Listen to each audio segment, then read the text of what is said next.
à tous, bonjour à toutes. Ravi de vous voir aussi nombreux pour cette première table ronde de la journée au salon Deep Tech. Je me présente Pierre-Marie, direction Deep Tech de BPI France. Je serai l'animateur de notre table ronde autour de la problématique comment fonder une startup Deep Tech lorsque l'on n'est pas chercheur.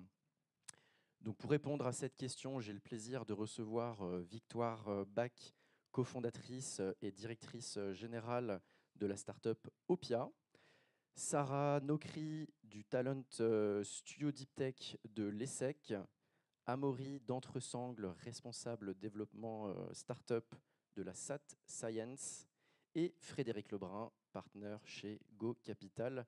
Merci à tous pour votre participation. Alors évidemment, ce matin, on va parler startup, on va parler deep tech, et je ne suis pas sûr que tout le monde soit très à l'aise avec ce terme. Juste pour connaître un petit peu le niveau de l'auditoire, est-ce que vous pouvez lever la main ceux qui ont déjà entendu parler de la deep tech avant ce matin, hein, bien évidemment. C'est pas mal, c'est très bien. Combien d'entre vous seraient capables de dire et d'expliquer ce qu'est la deep tech? C'est plus compliqué. Bon, ça me rassure, les équipes de BPI France lèvent la main. Alors ouais, effectivement, je pense que ça va être, dans un premier temps, je vais réexpliquer un petit peu ce que c'est qu'une startup deep tech de manière assez simple. À BPI France, on va dire qu'une startup deep tech va répondre à 4 critères. Donc, c'est une startup qui s'appuie sur une technologie issue des travaux de recherche, donc très en lien avec les laboratoires du public ou du privé. C'est une startup qui présente de fortes barrières à l'entrée. C'est compliqué pour des concurrents de faire exactement la même chose, puisqu'on va protéger la technologie avec de la propriété intellectuelle, souvent. C'est une startup qui a un avantage concurrentiel assez fort par rapport à la concurrence et qui a le potentiel de disrupter son marché, justement grâce à cette technologie de rupture. Et c'est une startup qui a une trajectoire un petit peu particulière par rapport à des startups un peu plus classiques, un peu plus longues, parce qu'il faut prendre en compte toute la phase de développement, potentiellement d'industrialisation et de commercialisation. Donc c'est souvent des startups assez capitalistiques. Donc on pourrait se dire effectivement que les startups deep tech sont réservées aux chercheurs entrepreneurs. Et non, ce n'est pas le cas. D'où notre question aujourd'hui. Comment créer sa startup deep tech lorsque l'on n'est pas chercheur? Alors, Victoire, je vais démarrer dans l'ordre. Tu es CEO de la startup Opia. Tu n'es pas chercheur, donc tu es la preuve que c'est possible. Est-ce que tu peux te présenter succinctement et nous raconter l'histoire d'Opia, son parcours d'émergence jusqu'à ce que vous faites aujourd'hui, s'il te plaît? Alors, bonjour à toutes et tous, Victoire Bach. Moi, j'ai un double parcours. J'ai commencé par une école de commerce. La technique me manquait. Je suis allée en école d'ingénieur. Je n'ai pas poussé jusqu'à la thèse. Mais en tout cas, on a beaucoup travaillé avec des laboratoires de recherche, et notamment lorsque Opia est né, en février 2020. On était sur une Startup Week, donc encore des étudiants. Et on se disait comment on peut avoir de l'impact en tant qu'ingénieur. On s'est rendu compte très rapidement que la santé pour nous était une évidence. Et qu'est-ce qu'on peut faire quand on est ingénieur et non médecin, éventuellement avec de l'aide de chercheurs, pour aider le système de santé? C'est l'aider à s'organiser. On est convaincu que c'est la clé. Donc Opia développe des solutions de planification automatisées et optimisées à destination du secteur. Je vais parler un peu maths. Globalement, quand on veut affecter un planning pour un médecin ou un soignant, on résout un problème NP complet, c'est-à-dire la classe des mathématiques les plus complexes à résoudre. Il n'y a pas de solution exacte existante. Et donc pour faire ça, on a essayé en tant qu'ingénieur de faire des maths, on va dire, de créer nos propres algorithmes. Donc on s'est appuyé très très tôt sur les ressources qu'on avait, et notamment nos professeurs à l'époque à Centrale Supélec, pour essayer de définir des algorithmes. Bon, les professeurs ont dit, la méthode que vous utilisez là, pas sûr que ça marche. Bon, quelques mois après, les bêta-tests leur ont donné raison. Heureusement, on venait de recruter notre premier salarié. Marc-Antoine Coindreau, qui a un doctorat et un post-doctorat en recherche opérationnelle, qui avait justement travaillé sur des problématiques de planification. Alors, on a continué à travailler beaucoup avec les laboratoires de Centrale Supélec, on leur doit beaucoup. On a recruté notre premier chercheur et on a construit OPIA, et on a construit des modèles d'affectation automatisée qui ont dépassé l'état de l'art, la littérature scientifique, qui nous ont permis de cocher les 4 cases de BPI et de bénéficier de pas mal d'aides, parce qu'effectivement, c'est très capitalistique au départ. Mais je me permets de préciser, on a un logiciel, on coche les cases Deep Tech, mais on a pu aller sur le marché, commencer à itérer avec notre marché, et donc avoir une approche recherche un peu particulière dont on pourra peut-être parler après. Merci Victoire. Sarah, donc toi tu es directrice du Startup Studio de l'ESSEC. Peut-être au préalable, si tu peux réexpliquer un peu le rôle du Startup Studio et de ce que vous faites avec l'ESSEC. Oui, avec plaisir. Bon, bonjour à tous. Moi, je suis ravie d'être avec vous aujourd'hui pour présenter donc, le Talent Studio. Alors, je vais insister, c'est un Talent Studio et non pas un Startup Studio, et je vais vous expliquer la différence. Donc, depuis 2023, maintenant, l'ESSEC a lancé donc, ce Talent Studio dédié à la Deep Tech à Impact. On a lancé cette initiative en partenariat avec le CNRS, avec le CEREMA, Cergy Université. L'objectif étant d'apporter des talents, une expertise business à des chercheurs et à des entrepreneurs dans le domaine de la Deep Tech. On intervient à leur côté pour finalement dérisquer leurs projets et plus spécifiquement intervenir sur 3 étapes. Donc l'idéation, c'est-à-dire que j'ai une technologie, mais concrètement à quoi elle va me servir. Donc on va les accompagner pour identifier le cas d'usage qui est le plus légitime sur le marché, le plus porteur pour eux. On va les accompagner sur la constitution d'équipe. Donc ok, j'ai une techno, je sais grosso modo à quoi elle va me servir, mais finalement, qui est-ce qui va porter cette technologie ? Donc quel CEO, quel advisor ?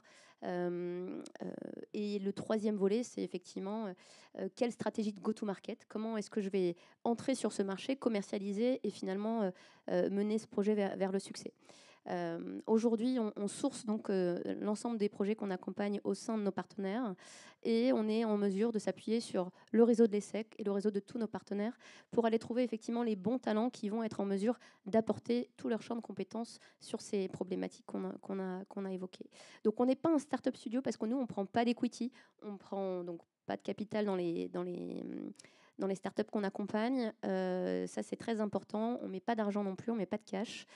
On accompagne des projets aussi bien anté-création que post-création, avec des niveaux de TRL très, très faibles, comme du TRL 3-4. Donc là, on est vraiment sur l'idéation, ou des startups qui ont déjà fait une première levée de fonds et qui ont besoin aujourd'hui de passer à l'étape d'après en recrutant la bonne équipe.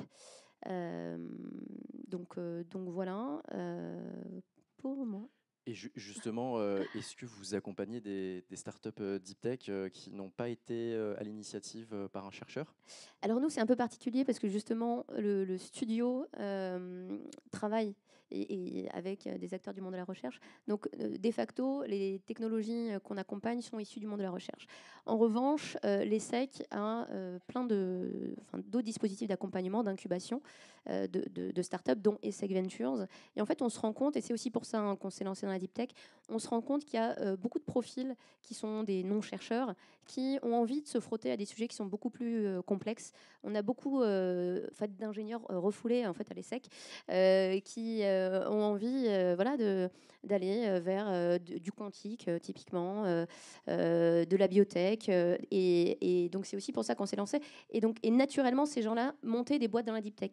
Et donc, l'exemple le plus parlant, c'est Tristan Morel qui a monté Umiami, qui donc, a fait un double parcours ESSEC central, mais qui n'est pas chercheur, qui est parti d'un constat, d'un problème, et qui après est allé chercher la propriété intellectuelle dans les laboratoires.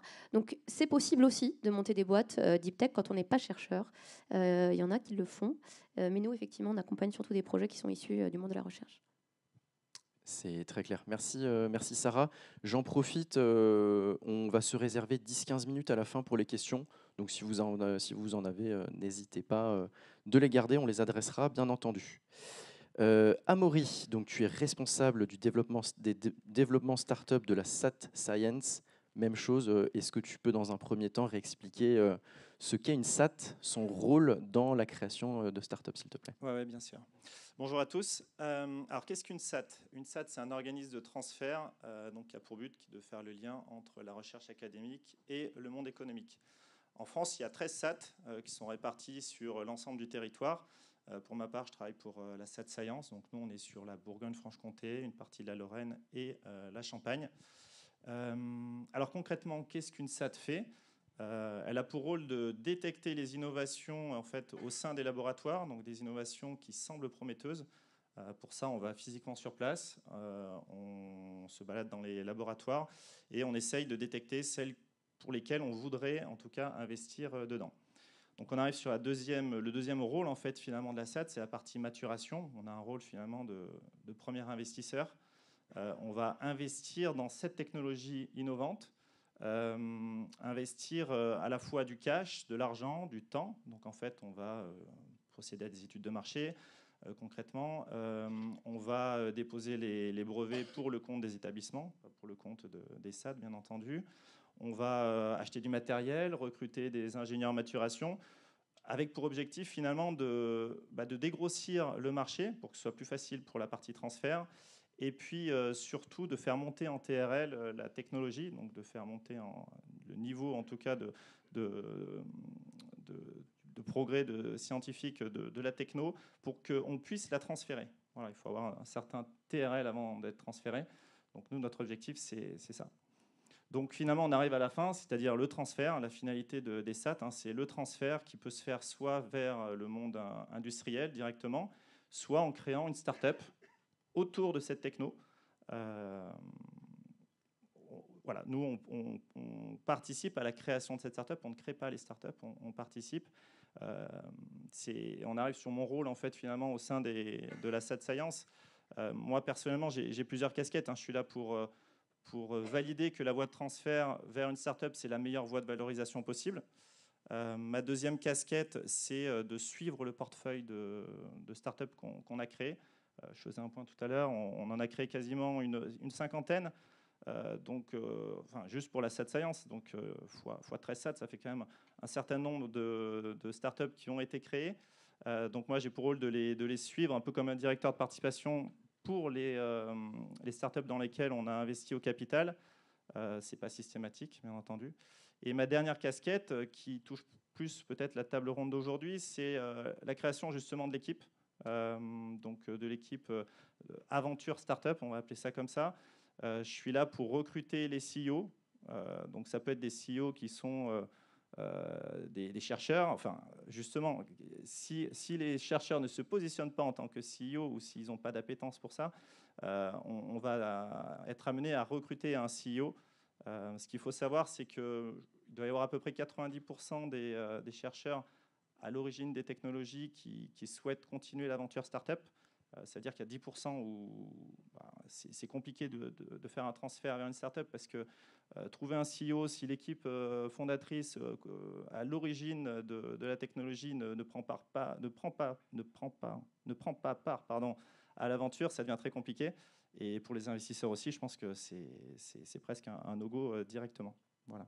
Et pour les 90% restants, donc là, il y en a certains des chercheurs qui se positionnent en tant que CEO, qui feront des très bons CEO, d'autres qui seront des CEO peut-être un petit peu moins bons. Il y en a d'autres qui se rendent compte qu'en cours de maturation ou dans les premières étapes de la création de la startup, que finalement, ce n'est pas ce qu'ils avaient en tête. C'est-à-dire que être CEO, c'est mettre de côté un petit peu l'activité scientifique. Et pour un chercheur, clairement, ce n'est pas forcément ce qu'il a envie. Voilà. Donc c'est pour ça qu'on est amené, nous, à rechercher très régulièrement des startups, des CEO pour les startups. J'ai fait un petit point.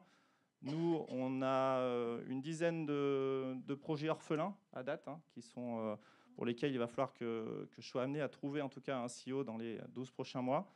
Et il doit y avoir à peu près 50% de notre portefeuille qui a des CEO non chercheurs, justement.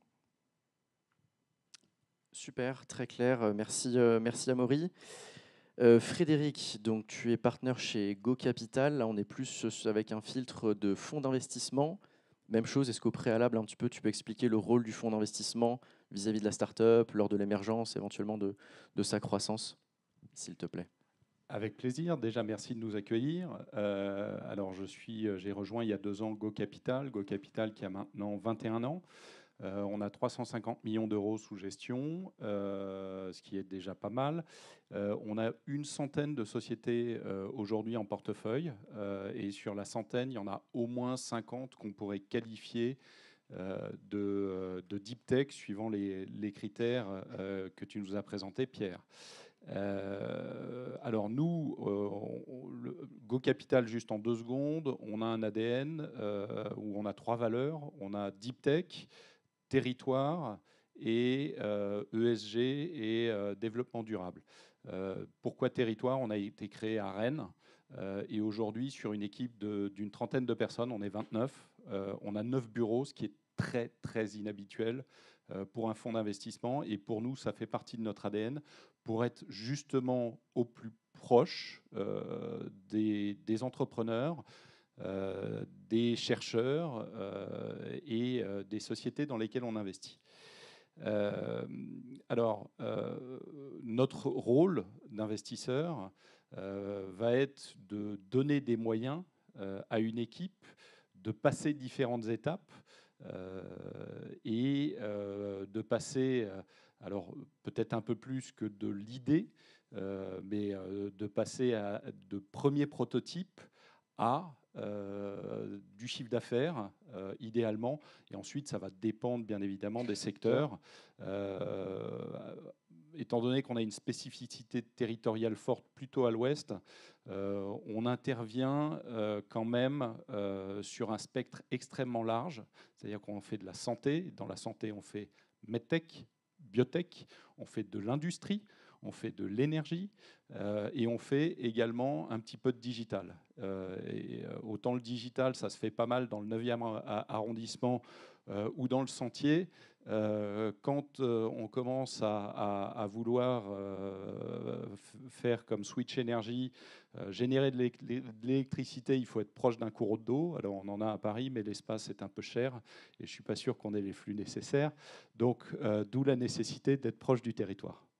Voilà un peu qui on est, ce qu'on fait. Et notre objectif, à nous, si je devais résumer en une phrase ce que fait un investisseur, c'est identifier les bons talents et les bonnes équipes et les accompagner dans les bons et les mauvais moments. Et on l'a dit, la deep tech, c'est des cycles qui sont beaucoup plus longs que le reste. Notre premier fonds d'amorçage, et BPI nous le fait souvent remarquer, qui a été levé, je crois, il y a 11 ans, on a encore une dizaine de boîtes en portefeuille. Donc ça fait quand même des mariages assez longs avec l'investisseur. On a intérêt à bien se sélectionner mutuellement parce que ce sont des choses qui sont des aventures longues. Voilà. Justement, Frédéric, quand une start-up arrive et toque à votre porte, est-ce que vous investissez dans des startups où il n'y a pas de chercheurs? Alors, j'ai essayé, pour préparer la table ronde, de regarder un petit peu nos statistiques là-dessus. Alors, après l'investissement, la très grande majorité des sociétés dans lesquelles on est investisseur, ce ne sont plus les chercheurs à la tête de la société. Aujourd'hui, je suis administrateur au conseil, enfin, à l'organe de surveillance de 7 sociétés. Sur les 7, j'en ai qu'une où c'est le chercheur historique qui est encore à la tête de la société. Et j'étais avec lui, on avait un conseil d'administration hier, et il me racontait, juste pour l'anecdote, j'ai reçu le papier disant que je ne fais plus partie de la fonction publique. Ça fait 10 ans maintenant que je suis parti, et ça fait effectivement 10 ans que la société a été créée, qu'il a été mis en disponibilité, et au bout de 10 ans, il y a un moment, il faut couper le cordon, et il vient de couper le cordon. Donc, juste pour revenir à la question, oui, beaucoup des sociétés qu'on regarde ne vont pas avoir un chercheur à sa tête, et on pourra revenir peut-être un peu plus dans le détail. Pourquoi? Super. Merci beaucoup, Frédéric. Dans cette deuxième partie, on va essayer de prendre un petit peu plus de hauteur Et pour s'adresser en fait aux gens qui sont ici, aux potentielles personnes qui ne sont pas chercheurs et qui souhaiteraient monter leur startup deep tech, à travers selon vous et vos filtres, les facteurs clés de succès de réussir à monter sa startup deep tech quand on n'est pas chercheur. Si tu veux démarrer, Victoire, justement, toi qui l'as fait, si tu pouvais donner les clés de succès qui ont fonctionné pour toi, qui pourraient fonctionner pour d'autres, si tu as des bonnes pratiques, des conseils, des mises en garde aussi, parce que peut-être que tout n'a pas forcément bien fonctionné. Voilà. Alors, je vais reprendre 2 termes qui sont pour moi essentiels, entrepreneur et chercheur. On peut être les deux, mais c'est quand même assez rare. Pour être entrepreneur, je pense qu'il n'y a pas besoin d'avoir fait une école de commerce, une école d'ingénieur, de la recherche ou autre. Tout le monde peut être n'importe qui peut être entrepreneur. Par contre, tout le monde ne peut pas l'être. C'est quelque chose qui est aussi en nous, cette volonté d'entreprendre, de se dire qu'on va galérer pendant un certain nombre d'années, encore plus en deep tech. Ça, je crois qu'on l'évoque après. Donc, c'est avoir déjà cette volonté d'entreprendre, cet esprit qui est peut-être là chez vous depuis longtemps sans forcément vous en rendre compte. Ensuite, pour pouvoir monter une startup deep tech, à un moment, il faut travailler avec des chercheurs, soit en interne, soit en externe, ou les deux. Dans notre cas, comme je le disais, notre premier salarié, c'était un docteur qui sortait justement d'un doctorat, post-doctorat, donc ça faisait 6 ans qu'il était en pure recherche, et il a fallu communiquer.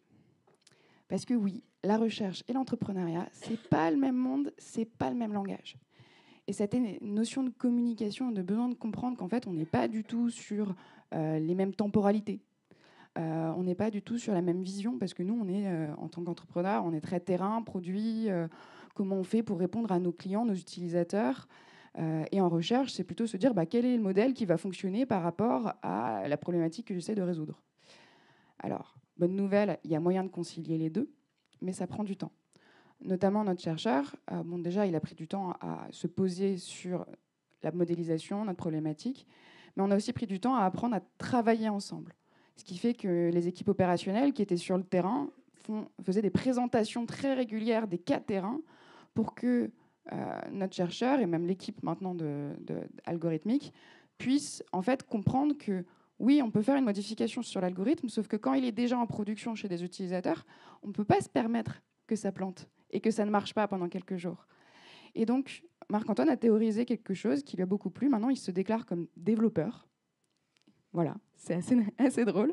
Il a théorisé la recherche opérationnelle appliquée à la méthode agile. Comment faire justement pour développer de manière très, très itérative quelque chose qui dépasse l'état de l'art, qui normalement prend des années. Et donc, c'est cette réflexion permanente de comment on connecte la recherche avec le terrain. Donc ça, c'est peut-être le premier point, c'est ce langage. Deuxième point, c'est qu'il ne faut pas hésiter à solliciter des chercheurs. Nous, on avait peut-être ce statut d'étudiant qui venait, on allait voir nos professeurs, on leur posait des questions, ils étaient ravis de pouvoir aider, d'orienter vers d'autres de leurs collègues qu'on connaissait moins, qui avaient des expertises. Globalement, tous les chercheurs sont très heureux de pouvoir aider justement sur des projets, surtout quand on a des projets terrain où ils se disent oui, en fait, les travaux que je fais, je vois leur application en direct. Parce que comme on le disait, un chercheur n'a pas forcément envie d'entreprendre. Donc, arriver entre guillemets à faire ce lien, et je pense que c'est ça aussi qui définit un entrepreneur, c'est être capable de prendre toutes les ressources autour de soi pertinentes, de créer des opportunités et de les opérationnaliser. Là, c'est un peu pareil. On va aller voir des chercheurs, leur demander leur expertise, quelque chose qui nous manque, parce que justement, quand on veut développer une technologie de pointe qui fait qu'on est les seuls sur le marché à être capable de répondre à des enjeux forts, notamment quand il y a un impact encore plus large, on sollicite ces chercheurs-là. Donc, apprendre à communiquer, à savoir qu'on est dans des temporalités différentes, ne pas hésiter à solliciter, et aussi avoir toujours en tête, notamment ce que j'évoquais, cette temporalité. On peut se dire, et nous, on a eu cette fausse bonne idée qu'on n'a pas forcément mise en place, alors est-ce que c'est le destin ou pas, qu'une thèse, c'est super bien. Alors, dans certains cas, faire une thèse sur une problématique, c'est très bien. Parce que de toute manière, cette problématique va prendre plusieurs années à trouver une solution. Mais le schéma d'une thèse est très rarement, après, je vais peut-être pas aller autant de stats que vous, mais applicable à une start-up. C'est-à-dire que notre problématique, elle évolue de jour en jour, de mois en mois à la limite. Une thèse, c'est minimum 3 ans. 3 ans, où justement le thésard, il va devoir travailler, faire son état de l'art, ensuite rédiger sa thèse. Alors parfois, on peut faire des thèses en d'autres formats pour répondre à plusieurs sujets pendant toute la durée, mais ce n'est pas forcément la bonne idée. Ça peut en être une très bonne, mais ce n'est pas forcément la bonne idée. Il y a d'autres moyens de travailler avec la recherche, faire des stages en labo ou qui sont partagés. Nous, on a eu la chance de faire ça pour se rendre compte qu'il y a un des problèmes qu'on voulait résoudre qui opérationnellement n'était pas possible. D'ailleurs, il faut apprendre à lâcher aussi. Ça, c'est peut-être un autre point. Se dire qu'OK, on va aller vers cette technologie-là, mais par contre, on se rend compte que sur le terrain, d'un point de vue business, parce qu'une start-up, elle doit vendre quelque chose, vendre un produit pertinent, et que parfois, il faut accepter que ce qu'on a fait, la technologie à la boîte, super pertinente d'un point de vue logique, d'un point de vue, on se dit, ça peut avoir un intérêt. Parfois, d'un point de vue business, il faut s'arrêter. Voilà peut-être pour les principaux conseils que je peux donner. Merci Victoire. Donc si je ne me trompe pas, c'était ton premier employé. Donc lui aussi a apprécié l'aventure entrepreneuriale à travers Opia, quoi. Super. Super. Sarah, justement, avec le Talent Studio, tu as pu voir beaucoup de startups deep tech passer. Peut-être que tu décèles un petit peu des narratifs de choses qui fonctionnent bien, qui fonctionnent moins bien, des choses qu'il faut absolument faire ou ne pas faire. Justement, si tu pouvais dresser un petit tableau de ton regard avec le Talent Studio. Oui, avec plaisir. Déjà, je pense que la première chose, quand on veut monter une boîte deep tech et qu'on n'est pas chercheur, c'est qu'il faut avoir le bon mindset. C'est-à-dire que on ne vous demande pas du tout d'être des pointures en sciences pour devenir CEO ou COO. Et c'est en fait juste OK de ne pas maîtriser une techno à 100%. Donc, il faut vraiment se rassurer. C'est juste hyper rare de pouvoir maîtriser parfaitement tous les sujets à 100%. Et c'est pour ça qu'il faut bien s'entourer, trouver des cofondateurs, des advisors, des experts techniques, et vraiment s'appuyer sur ces gens-là pour prendre finalement la moins mauvaise des décisions. Donc vraiment, pour se lancer, il faut mettre à la poubelle le syndrome de l'imposteur, le syndrome du bon ou de la bonne élève. Tout ça, c'est poubelle. Le deuxième élément, c'est qu'aujourd'hui, on a quand même vachement de chance parce qu'il y a plein de dispositifs qui... c'est moi, excusez-moi. Qui vous permettent de vous lancer en fait. Vous avez des dispositifs comme Entrepreneur First qui vous permettent de rencontrer en fait des profils qui sont techniques, complémentaires aux vôtres pour créer une boîte. Vous avez les Startup Studios ou le Talent Studio de l'ESSEC qui font tout le travail de sourcing de technologie en amont et qui sont à la recherche de CEO pour mener ces projets. Donc nous, aujourd'hui, on a effectivement un bon portefeuille de projets pour lesquels on est en recherche de CEO. Et vous avez aussi des accélérateurs qui vous offrent des opportunités de collaboration scientifique exceptionnelles. Tu parlais de Centrale Supélec tout à l'heure, et effectivement, leur accélérateur 21st aujourd'hui, ils peuvent vous mettre en relation avec 40 laboratoires, des plateformes technologiques, des experts techniques. Donc vous pouvez aussi aller chercher l'IP là où elle est. Après, il y a plein d'autres choses. Il y a aussi des opportunités de formation aujourd'hui. Il y a des formations qui sont dédiées à l'entrepreneuriat deep tech qui vous permettent de comprendre les enjeux, les spécificités de l'entrepreneuriat deep tech, d'acquérir les bons éléments de langage, les bons réflexes, développer la bonne boîte à outils et surtout vous plonger dans l'écosystème très vite. Donc voilà. Et mon dernier point, pour se lancer, surtout ne pas hésiter à se faire accompagner le plus tôt possible. C'est le meilleur moyen de gagner du temps, de gagner aussi en confiance sur son projet et avoir beaucoup plus d'impact en ayant accès, encore une fois, à des ressources, des mentors, des infras, du financement aussi. J'ai une petite question justement. Oui. Vous sourcez les technos que vous allez mettre à disposition en recherche de CEO pour la création de start-up. Est-ce que le chercheur est embarqué dans l'aventure ? Et si oui, comment? Est-ce qu'il va être CTO, cofondateur, advisor? Alors, on ne peut pas dire bye-bye aux chercheurs. C'est-à-dire que c'est quand même lui qui a fait le gros boulot. Souvent, c'est des projets sur lesquels il reste beaucoup de recherche et de développement.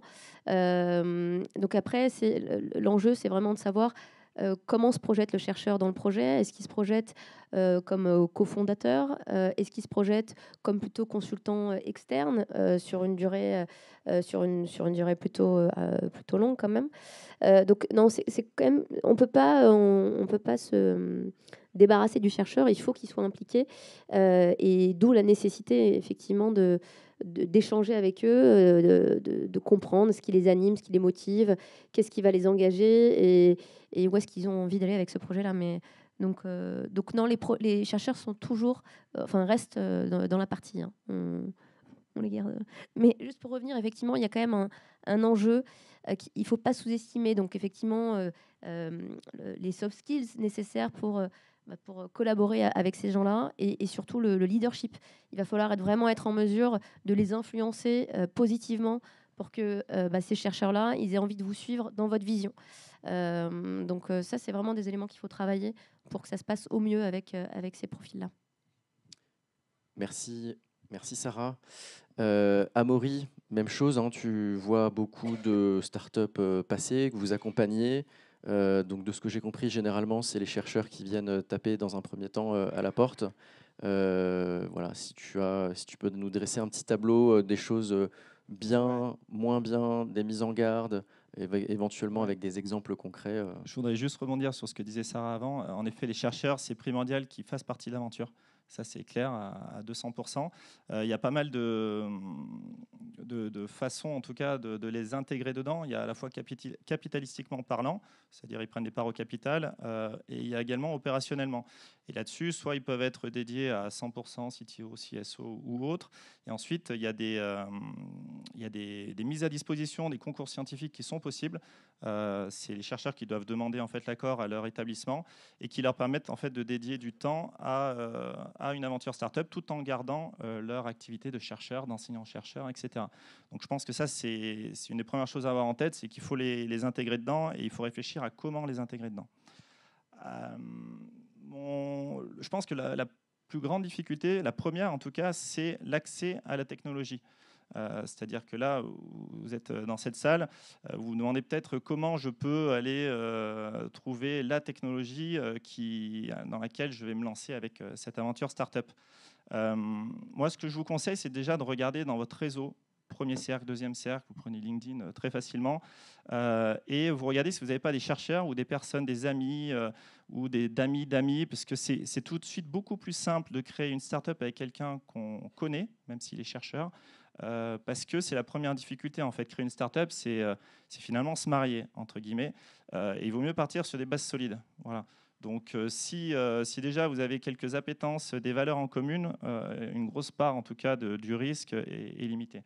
Ce qu'il faut savoir, c'est qu'en tant que CEO, il faut que vous soyez complémentaire, hein, bien entendu, de ce chercheur. Il ne faut pas que vous ayez les mêmes connaissances scientifiques, aucun intérêt. Et de toute façon, ils sont chercheurs, ils en ont forcément plus. Par contre, quand nous, on recherche des CEO dans des domaines bien particuliers, par exemple la biotech, on demande, nous, d'avoir quand même une certaine connaissance, en tout cas, soit du réseau, du marché, des acteurs, parce que parfois, ça peut être compliqué si on n'a vraiment aucune notion, aucune idée de la technologie et du marché sur lequel vous pourrez pénétrer. Donc, il faut quand même avoir, pour certaines technologies, en tout cas, avoir une certaine connaissance, bien entendu. Il y en a d'autres où le time to market est peut-être plus court, où c'est moins nécessaire, il faut plus avoir un esprit entrepreneurial, business, entrepreneurial. Enfin, je sais que c'était un débat qu'on avait eu. Donc voilà, donc n'hésitez pas, ça c'est mon premier conseil. Le deuxième, c'est aller voir les incubateurs, aller voir la BPI, aller voir les SAT. On a des projets qui sont orphelins, comme je disais tout à l'heure, de CEO. On a d'autres projets pour lesquels on pense peut-être pas forcément à créer une start-up. On se dit c'est une voie de transfert industriel. Peut-être que vous, avec votre vision, vous allez nous faire changer d'avis. Vous verrez qu'il y a un intérêt, il y aurait éventuellement un intérêt à créer une start-up autour. Donc, il ne faut pas hésiter à toquer à nos portes, en fait, tout simplement. Et puis, le dernier point, c'est peut-être l'utilisation des plateformes de mise en relation entre les CEO et les technologies. Donc nous, les SAT, on s'y est mis depuis quelques temps. Il y a Linxium qui avait commencé. Il y a dans le Grand Est, entre Connectus, SatNord et Science, on a Team2Market qui met en relation des technologies avec des CEO. Et maintenant, on a la BPI aussi avec le site Tandem, hein, que toutes les SAT utilisent, qui est complètement national. Et en fait, c'est des fiches de poste, hein, des recherches. Alors, je ne sais pas combien il y en a actuellement en ligne, mais vous voyez, moi, j'en ai 10 pour lesquels voilà, on doit arriver pas loin des 70-80. Donc, n'hésitez pas à aller faire un tour dessus. Regardez ce qui vous correspond, parce que nous, on va forcément sélectionner les CEO pour lesquels on pense qu'ils sont les meilleurs CEO possibles. Et on va aussi penser aux CEO qui plairont au fonds d'investissement après. Parce que l'étape primordiale, c'est quand même, pour les startups deep tech, c'est la levée de fonds. Et si derrière, ils se rendent compte que ce n'est pas la bonne personne, on se bloque déjà. Donc nous, on essaye de se projeter systématiquement. C'est une des questions que je pose d'ailleurs systématiquement à tous les fonds avec qui j'échange. Il y a 2 questions que je leur pose finalement. C'est qu'est-ce qui est le plus important, la techno ou l'équipe? Ça, c'est la première question. Et la deuxième question, c'est qu'est-ce que vous recherchez comme CEO en fait? Donc voilà, donc n'hésitez pas. Avant de parler justement des fonds d'investissement et de laisser la parole à Frédéric, peut-être plus pour Amaury et pour Sarah, dans le fameux matchmaking qui est primordial, hein, sur l'aspect recherche, chercheur et profil plutôt business, comment ça se passe concrètement en fait? Est-ce que c'est un simple rendez-vous où le profil business va rencontrer le chercheur? Est-ce que c'est une phase de test sur plusieurs semaines ou sur plusieurs mois pour vérifier que finalement le noyau central de la startup est bon et ne va pas pourrir en fait par la suite, parce que c'est quand même une étape assez cruciale pour le démarrage. Oui, c'est clair, c'est crucial. Dans un premier temps, il y a un premier échange avec moi et puis les équipes projets de chez Science, enfin des SAT d'une manière générale. On valide le profil. Comme je disais tout à l'heure, ce qui est important, c'est que l'équipe de cofondateurs, en tout cas, s'entende à 200%. Donc c'est important qu'il y ait des rencontres entre les chercheurs et le futur CEO. Voilà. Alors après, juste petite précision, nous, les CEO, on ne les recrute pas à la fin de la maturation. Tout à l'heure, je vous ai parlé de la maturation, donc c'est généralement un temps d'investissement qui dure entre 12 et 24 mois. On recrute pas, on recherche pas en tout cas un CEO à la fin de cette maturation, au moment du transfert. On anticipe. Pourquoi? Parce qu'on essaye de le faire intégrer sur les 3, 4, 5 derniers mois, en tout cas, de la maturation, pour que lui, avec ses idées de marché, il puisse aiguiller les derniers investissements qu'on pourrait faire. Par exemple, s'il se pose la question de pourquoi pas attaquer tel marché, nous, on va se poser la question de créer, enfin en tout cas de faire appel à une étude de marché pour valider en tout cas son choix. Donc généralement, on va dire 5 mois avant la fin de la maturation, on commence à lancer les recherches de CEO, et comme ça nous permet d'avoir le temps que les chercheurs fassent connaissance, que le CEO fasse connaissance avec la technologie aussi, et puis qu'on puisse affiner entre guillemets le transfert. Oui, non, juste pour compléter, effectivement, il y a une première phase où nous, on qualifie vraiment le profil, les compétences. On s'assure que le parcours professionnel est aligné en fait effectivement avec le besoin du projet. On regarde effectivement tous les soft skills et après assez rapidement on va les mettre en relation, mais on va s'assurer qu'ils se mettent déjà à bosser ensemble. Et alors tant qu'ils se mettent pas autour d'une table et qu'ils commencent pas à poser une vision commune, à échanger et finalement à faire comme si c'était déjà fait, hein, c'est dur de se projeter. Donc on tient vraiment à ce que le futur CEO il donne du temps et qu'il investisse de son temps pour commencer à bosser auprès du chercheur. Ça lui permet aussi, lui, de se projeter. Est-ce que c'est le bon projet pour moi? Est-ce que je me vois prendre ce risque? Est-ce que j'ai l'autonomie financière pour le faire? Voilà. Est-ce que c'est un rôle que je suis prête à prendre? Et ça permet aussi aux chercheurs de s'assurer qu'il sera compris, qu'il sera entendu, qu'il ne sera pas mis de côté, voilà, qu'il sera respecté. Et donc, voilà. Donc, je pense que nous, on accorde beaucoup d'importance au faire ensemble et à concrétiser, matérialiser effectivement des premiers éléments de vision, de BP, de projet, quoi. Très clair, merci. Donc Frédéric, une fois que l'équipe est formée et qu'ils vont vouloir aller lever des fonds et éventuellement aller toquer à la porte de Go Capital, vous, quand vous voyez une start-up arriver, une start-up deep tech, j'entends, sachant que vous arrivez assez tôt finalement dans l'accompagnement des start-up, quelle est la checklist un petit peu que vous regardez, les éléments qui sont importants pour vous, pour être rassuré, et finalement de se dire, bah, on va mettre un ticket ici parce que on y croit et ça répond aussi à nos exigences. Et comment ça se passe en fait dans le cas où le chercheur est un petit peu plus loin et pas forcément cofondateur? Alors déjà, je vais adresser la première question. Qu'est-ce qui est important pour nous, le chercheur ou le CEO? On a l'habitude de dire qu'il y a 3 choses importantes dans une boîte quand on la soutient: l'équipe, l'équipe et l'équipe. C'est absolument essentiel et déterminant. On mise sur des humains. Et autant, si on a choisi la bonne équipe et le mauvais produit, il est fort probable qu'on gagne de l'argent. Si on a misé sur le bon produit et la mauvaise équipe, il est absolument certain qu'on va en perdre. Donc ça, c'est notre... en tout cas, c'est le fruit de 25 ans d'expérience de mon côté dans ce métier. Alors la checklist, bien évidemment, au départ, on va aller regarder, on va aller soulever le capot, taper dans les pneus, comme quand on achète une voiture d'occasion.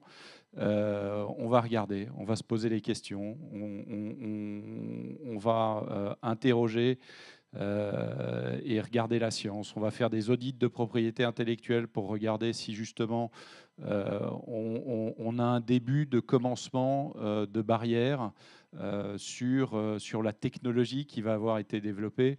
Mais surtout, assez vite, on s'interroge sur les soft skills du dirigeant. Le dirigeant, c'est un chef d'orchestre. C'est pas lui qui va jouer, qui va être le meilleur violoniste, le meilleur percussionniste. En revanche, c'est lui qui va avoir une capacité, une anticipation sur l'ensemble des fonctions. Alors la première dans une deep tech, c'est la science, bien évidemment. Il y a besoin de comprendre et d'établir un dialogue avec celui qui, ou ceux qui vont produire ou développer le produit. Mais derrière, ça va bien au-delà. Constituer une équipe, c'est être capable d'attirer. Être capable d'attirer, c'est avoir une vision. C'est être en capacité de faire passer cette vision. Donc de pouvoir recruter. Derrière, une fois qu'on a un produit, il faut engager des clients. Et donc, un des éléments réellement, ou les éléments les plus importants sont liés aux soft skills des dirigeants. Ça fait longtemps que je ne crois plus au Père Noël. Et donc, croire qu'on peut être bon dans tous les sujets, alors il y en a.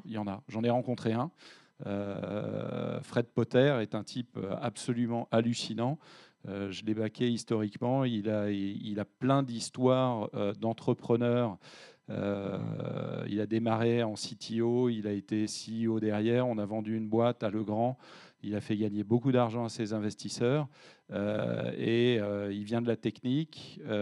Et puis, quand il s'est plongé dans le juridique, il devenait meilleur qu'un avocat. Dans les taxes, il devenait meilleur que le fiscaliste. Dans la finance, il nous enterrait tous. Mais des profils comme ça, il n'y en a pas beaucoup. En revanche, nous, notre rôle là-dessus, c'est d'essayer de qualifier ces gens-là.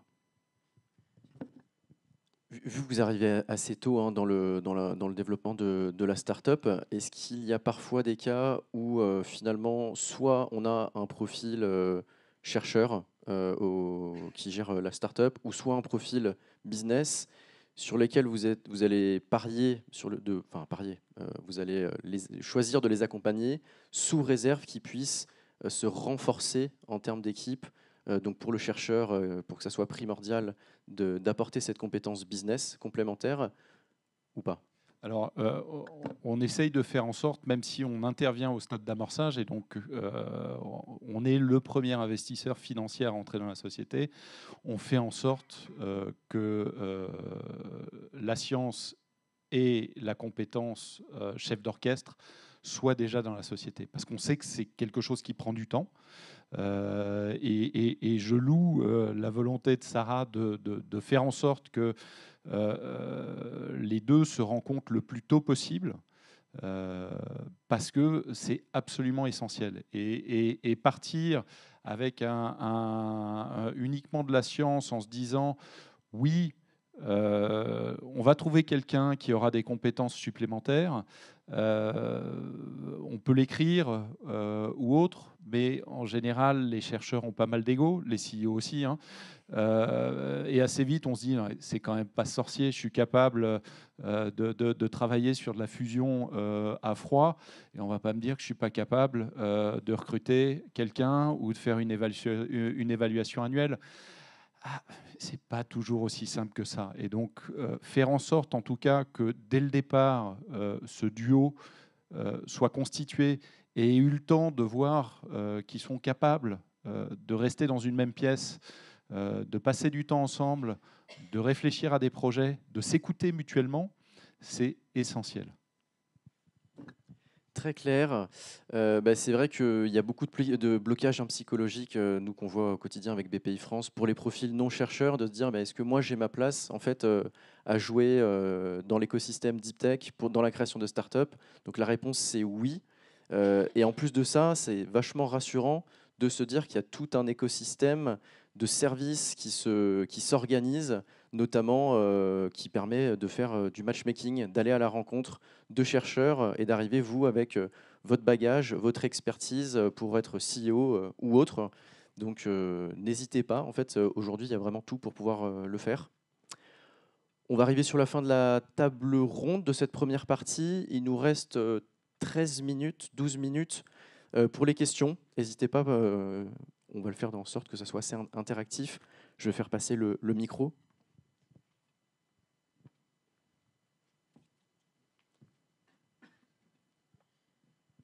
Merci. Bonjour, Manuel Paris. Alors, je suis désolé, c'est plutôt une question pour BPI apparemment, mais peut-être que vous aurez aussi des éléments. Vous avez parlé du dispositif Tandem auquel j'ai eu la chance d'assister au début. Est-ce que vous pouvez nous faire un retour là-dessus? Est-ce que ça a marché? Est-ce qu'il y a eu des matchs? Est-ce qu'il y a plus de CEO, plus de projets du coup à porter? Voilà. Merci. On a de la chance d'avoir Lilia qui gère ça côté BPI France. Donc, Du coup, depuis le lancement de Tandem, on a plus de 200 matchs qui ont été recensés. Et ça fonctionne bien. Donc, il y a à la fois des profils business, mais aussi parfois des profils techniques qui sont recrutés via la plateforme. Voilà, donc ça fonctionne plutôt bien. Ouais.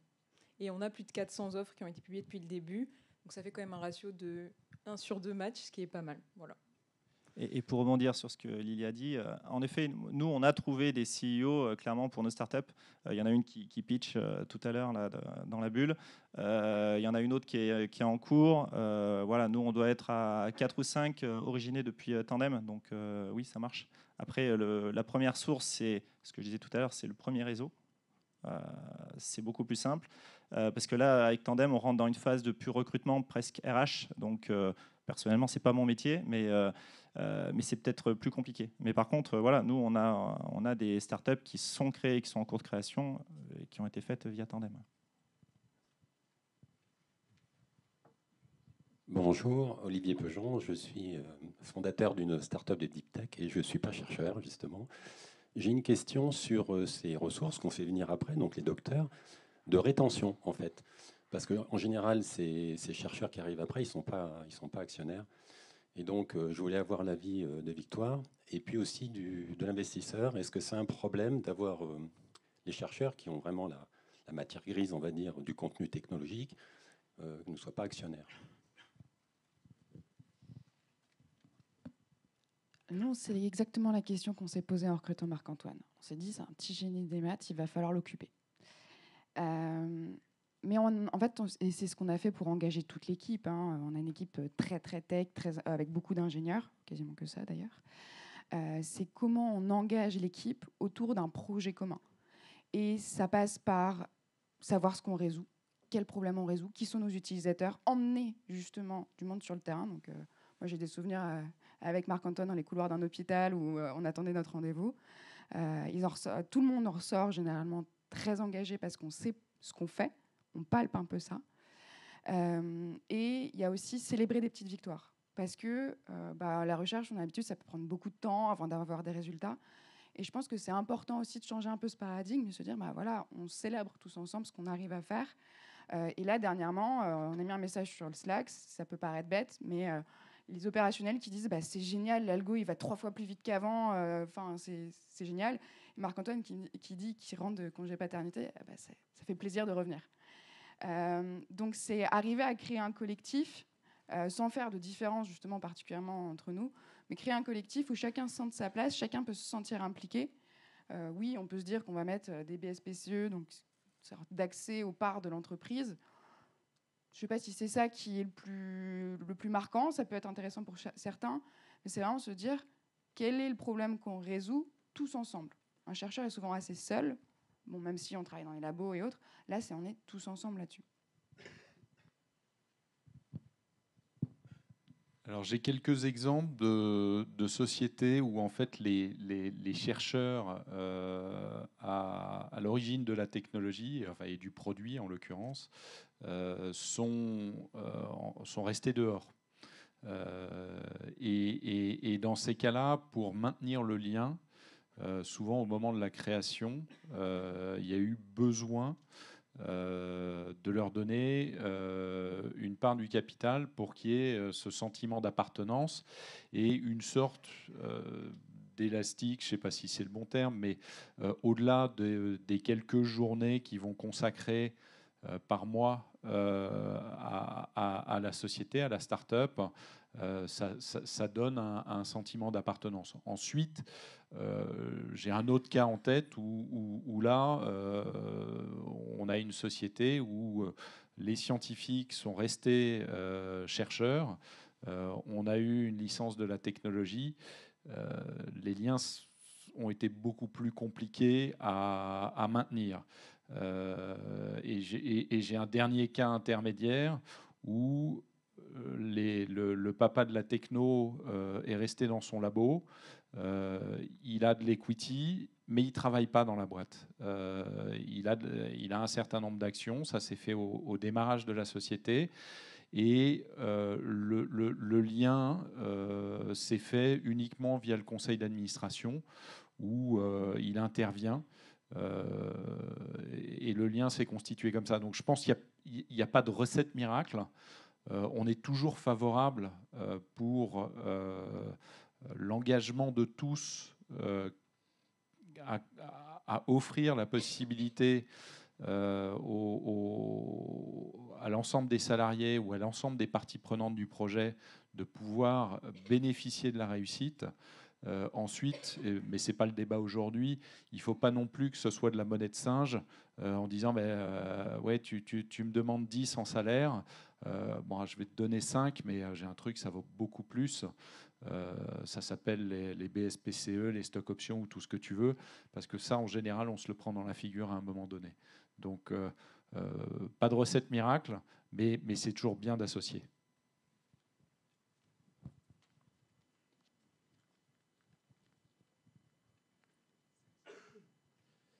Bonjour, moi je suis Léo, je ne suis pas chercheur comme notre ami là. Je travaille de l'autre côté dans la gestion de projets, scale-up de start-up et tout ça. Vous avez mentionné que au moment, je ne sais pas à quel moment vous cherchez à embaucher le CEO. C'est premièrement ma question. Deuxièmement, notamment dans les start-up qui sont dépendants sur les recherches, c'est à quel moment on dit oui, on est là, on va au marché ou on a un autre produit pilote qu'on pourrait offrir aux autres. Parce que j'ai deux exemples où la recherche, elle a duré 10 ans et les chercheurs ne voulaient pas lâcher le truc parce que c'était prêt, c'était vraiment génial, mais c'était un débat entre le CEO, après les chercheurs. Du coup, je ne sais pas si vous avez quelques situations comme ça. Alors, avec mon point de vue investisseur, le CEO, c'est le plus tôt possible. Pourquoi ? Parce que, en particulier dans l'univers deep tech, en général, la mise sur le marché est quand même un peu éloignée. Et donc, il y a un sujet absolument essentiel, c'est comment on finance. Alors, on a de la chance d'être dans un écosystème où la deep tech est fortement aidée par BPI et par des dispositifs. Mais à un moment, il faut aller parler à des gens comme moi. Et moi, je ne suis pas du tout chercheur, je suis un épicier. Mais ça fait plus de 30 ans que je suis entouré de scientifiques qui me fascinent. Mais donc le plus tôt possible, on a quelqu'un qui est capable de faire le lien, et en général, le CEO, c'est le mieux. Et l'autre point sur la recherche, nous, on va avoir tendance à attendre que la science et la recherche soient la plus proche possible du marché. On s'est rendu compte, et ça fait... nos premiers fonds d'amorçage ont été levés il y a 13 ans. On s'est rendu compte que au démarrage, si on prend les sujets trop tôt en deep tech, on a de toute manière un temps qui est relativement long de mise en place de l'équipe, d'acculturation. Tiens, ça serait bien, on va aller voir cette chose bizarre qui est un client et on va commencer à lui demander, mais il a besoin de quoi? Eh ben, nous, on veut intervenir le plus proche possible de cette date-là. Parce que de toute manière, les cycles seront longs. Et donc, le temps, c'est de l'argent pour un investisseur. Nous, on doit rendre des comptes à des investisseurs qui sont encore plus ennuyeux que nous. Et donc, plus on intervient proche du moment où on est proche du marché, mieux c'est. Alors nous, en tant que SAT, forcément, on est dans la deep tech, hein, donc ça veut dire avec une mission de marché qui est plutôt très lointaine. Nous, une fois qu'on a fini la maturation, le time to market, il est encore quand même très long. C'est-à-dire qu'une fois qu'on a fini nos 12-24 mois, le produit n'est pas fini, on a un TRL 5, 6, donc on est loin de la commercialisation, ce qui veut dire que derrière, à un moment donné, il faut que la société et la start-up se créent. Par contre, il y aura encore des phases de recherche derrière, ça c'est clair. Et après, il faut aller trouver les investisseurs qui veulent investir peut-être un peu plus tôt, un peu plus tard, proche du marché. Ce que je veux dire, c'est que nous, on ne transfère pas des technologies qui sont prêtes. Il y a encore du travail derrière. Voilà. Et peut-être en complément, on peut démarrer, entre guillemets, sans la recherche, justement en partant d'un besoin terrain. C'est ce qui s'est passé. On a découvert un besoin terrain et s'est rendu compte qu'on avait besoin de la recherche pour y répondre. Donc ça peut aussi être cette alternative-là. Vous voulez vous lancer, vous analysez un problème compliqué à résoudre et vous dites, en fait, quelles sont les opportunités devant moi? Et c'est là où, effectivement, on se sert de notre réseau. On va taper à la porte des talent studios, des SAT et autres pour se dire, OK, moi, je veux résoudre ce problème-là. Est-ce que vous connaissez des gens qui ont cette expertise-là? Donc, on commence le plus tôt possible et ça permet aussi d'orienter les travaux de recherche dans le sens de cette problématique-là ou alors de partir de choses qui existent déjà. On connaît un exemple de deux jeunes entrepreneurs, plus si jeunes. Oh si, c'est vrai. Ils ont 30 ans. Ils ont 30 ans. Deux ingénieurs qui, justement, cherchaient un projet et ils se sont dit, on va regarder les brevets. Ils ont regardé les brevets et ils sont sortis un brevet qui avait un champ d'application. Ils ont appliqué ça à un autre champ d'application en discutant avec des chercheurs de la SAT d'Emory, justement. Et donc, on peut partir, en fait, d'une problématique à résoudre et se dire, en fait, il y a un panel de sujets de recherche et d'expertise qui pourraient peut-être y répondre. Bonjour tout le monde, moi c'est Marwan, donc je suis analyste financier Deep Tech. Et ma question est pour Monsieur Frédéric, c'est plus pour savoir à partir de quel niveau de TRL ou HIR vous êtes généralement prêt à investir dans une start-up. Alors le plus tard possible, mais en général on parle du TRL 7. C'est pas trop tôt, pas trop tard.